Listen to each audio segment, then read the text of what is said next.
Hello and welcome to another episode of The Right Stuff, the show where I talk about writing and stuff.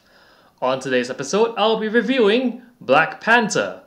So, I'm an Asian dude reviewing a movie about fictional Africans originally created by a white guy.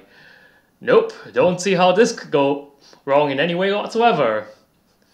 But yeah, Black Panther was pretty good. And let's tell the internet and social justice to shut up and listen for a minute. Yeah, it was good because it was good.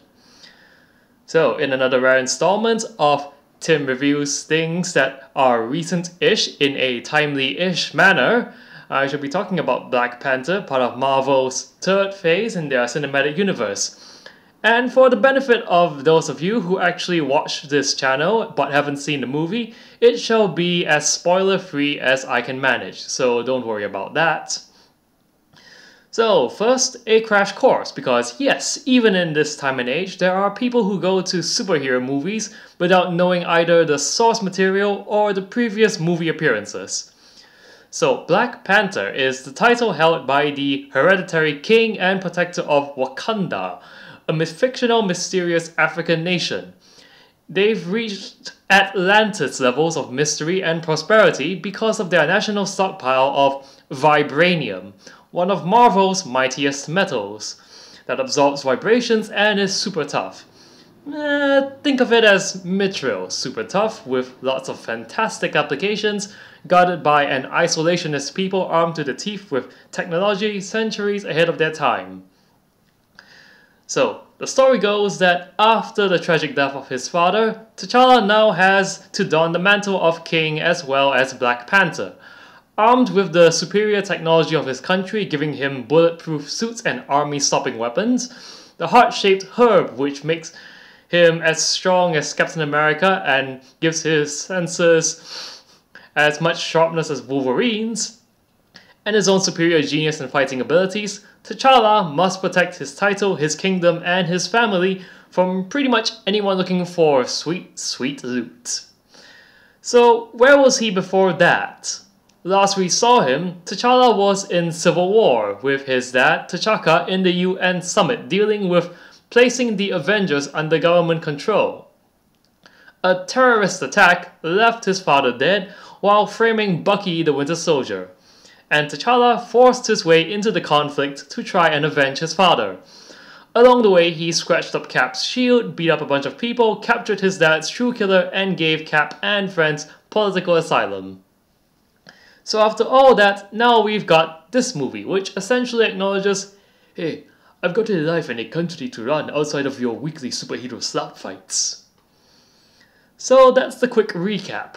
But what about the movie? Or rather, why did I like it and think it was good? Well, first off, I'll briefly cover why I thought it was good in an objective sense, namely because the subjective reasons will need a fair bit of explaining. So what do I mean by objective? Simple. I mean the raw building blocks that make a story. What we were given, how well they pulled it off, and I'm talking about the plot, characters, setting, action, all that stuff. And given that this means it's spoiler-free, I feel that I can cover them pretty quickly. So for starters, the plot. The movie is meant to introduce Black Panther and his lore to mainstream audiences, even beyond cartoons and comics. And I'd say it does that well. The information and mythology are all there, set up as the foundation of the plot, and the events unfolding are pretty tightly paced, with a good groove of going high and low and high again. The story we've shown may seem like a conventionally idealistic origin plot, but it's dealt with in a pretty competent way. The different plot threads are introduced and interwoven at a decent speed, giving each subplot time to breathe, so that when they intersect, we know what to feel about them going forward. And moving outside jargon literature speak, what this means for Black Panther is this. I enjoyed the plot because it put T'Challa through his paces. He faced things which felt like legitimate threats to him, with story twists that made sense to bring him here or there. The ride was enjoyable, fun to watch, and felt like it was a huge achievement in growth for these characters.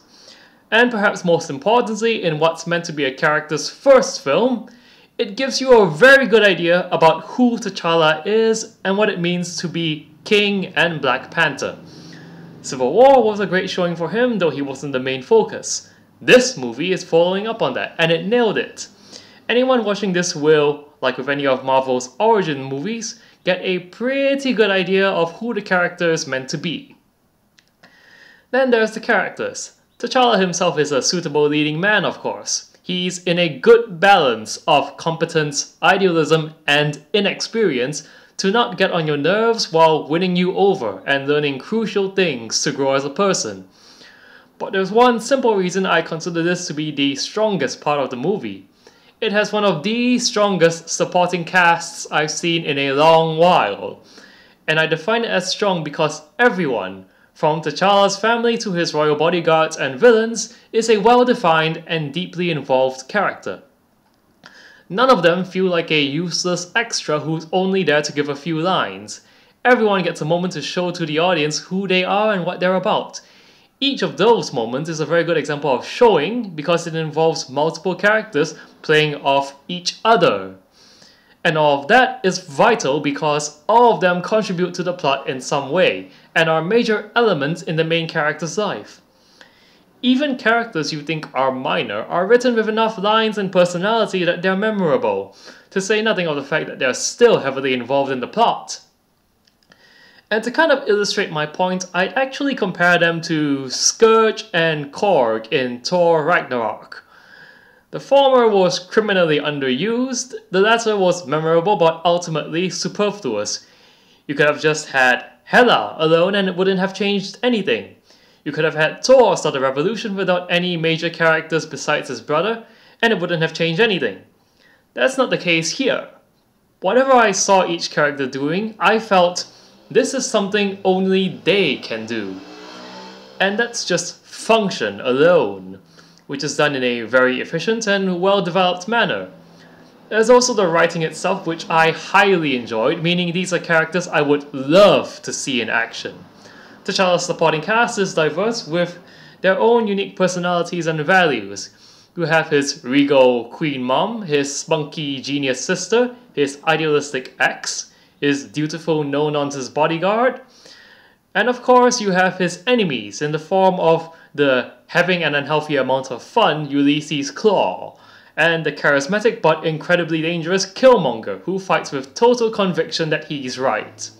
This cast shows us very different sides and ideas, and they all play together very well on the stage. And for the shortest part of all, there's the matter of setting and action. These may be the most superficial, and I'm really not all that qualified to say much more than man, all of that was cool. But cool it was, and I really enjoyed seeing how they interpreted the utopia of Wakanda as a synthesis of technological marvels and pristine nature. And yeah, action. Lots of tough, flashy martial arts and super technology on display here. It's like it's somewhere between the punch-in-the-gut fisticuffs of Captain America with the high-flying boom-booms of Iron Man. So that each of its individual external things, put them together and what do you get? Bippity-boppity. No! No! That's anything but that! By my reckoning, you get a movie that moves its plot along very fluidly. Each act and each scene are given enough time to show us what we need. A strong mix of the fast-paced and the slower-paced. Deftly weaving in action, lightheartedness, warmness, and drama. And all of this is done with great set pieces and action scenes, all of which is grounded in some really, really likable characters. And now for the elephant in the room, if you'll pardon the expression relating to African wildlife. And that issue is the ideas and themes. You know, the one every would-be social justice warrior and keyboard activist is up in arms about, all of them rushing into writing clickbait articles and ill-informed tweets along the lines of the first and most diverse black superhero movie, without actually knowing anything. But let's forget about all those because this is my blog and I'm not here to give you anything but my opinion. And in my opinion, about the teams, I'd say they handled the teams pretty well. Now let's be clear, Any story is going to have themes and messages, some subtly, some not so subtly. So what are Black Panthers? Well, without giving away major plot points, here are the main topics on display for us. What it means to be a king, to bear the weight of the crown and its choices. The balance between safe tradition and an uncertain modern future. What are the responsibilities of people or nations with great power and wealth? And of course, race. Wakanda is proud of its identity. It compares and contrasts with the history of the world, and that is even more closely contrasted with the African and African American history and culture of the world. So as you can see, the first three are pretty standard, safe for everyone, non-political themes associated with a royal legacy character like the Black Panther. It's the last one which frames all of that, and I have to say once again, I'd say they did it very well. First and foremost, before I go into any detail, I just want to stress what they did with those themes. They worked them into the story, and they didn't preach them at us. That's it. That's all there is to making subjective themes work, and Black Panther did it well. Here's why I think so. So, they made it work for the story. And by that, I mean that it felt like natural things the characters believed, which clashed in an exploration. When you heard something that might be a moral or an idea, it felt like it was natural for that character to say it.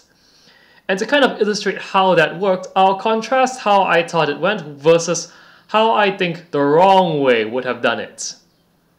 So when the characters express their ideas, they do it with full conviction. They do it in a way that makes sense for them, and they are only there to express their opinion, not to dictate it to the audience or tell them what to think. So, good use of themes is Black Panther going, for example, all rulers, crown or no crown, are the servants of their people. That is the weight of the throne. And leaving it at that. He gives the bad guy time to give his retort, which might be something along the lines of, "You are a fool, T'Challa. Why serve a people so desperate to destroy you? To destroy themselves? They will never learn, so we must force them on the right path."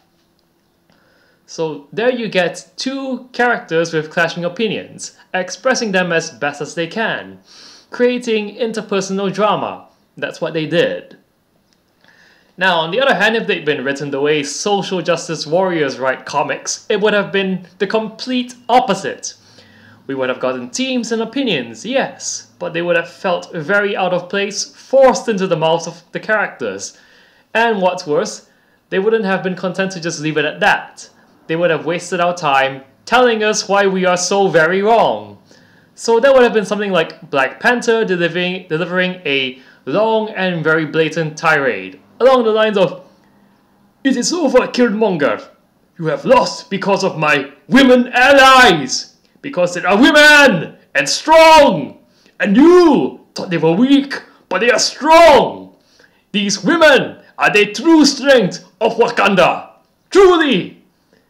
And now they will show you how wrong you are to think that women are weak, but they are strong, and you are wrong." And Killmonger doesn't get a word in edgewise, because then the next 10 minutes are the ladies kicking his ass. No interesting dynamics, just wastefully shoving a message that doesn't make sense in his mouth and telling the audience that it is meant to be the obvious choice. That's what they did not do in the movie, and I'm thankful for that. So what was the end result? Well, in my opinion, the themes were important, yes, but they were important to the characters, and because they were explored and contrasted with the same care the characters got, we got a pretty interesting look at those ideas. Much like Civil War, it lets audiences reach this majorly helpful epiphany. I see where they're coming from, and I see where they went wrong. And the best way to reach that is simple. Don't make characters say what you think. Let them say what they think. That's why Tony's heartfelt argument of "we need to be put in check" is so much more powerful when he argues from his experience and regret, instead of just saying "No, Cap, you are wrong! Government is right!" And it's the same with Black Panther.